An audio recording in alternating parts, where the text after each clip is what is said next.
is 1941, the day December 26. President Franklin D. Roosevelt signing a law making the fourth Thursday in November our official Thanksgiving Day, anchoring a holiday whose roots stretch back to early New England when harvest gatherings and midweek lecture day sermons shaped a communal rhythm.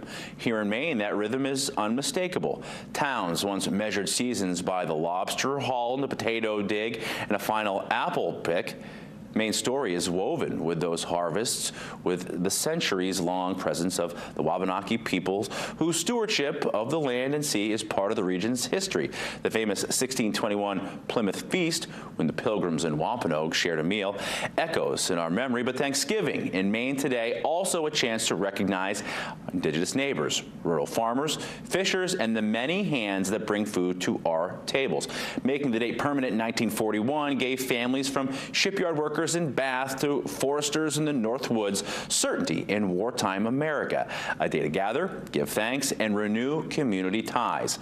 More than a calendar entry, Thanksgiving in Maine celebrates the bounty of land and sea, the ties that bind small towns, and the work remembering who we are and whom we owe thanks.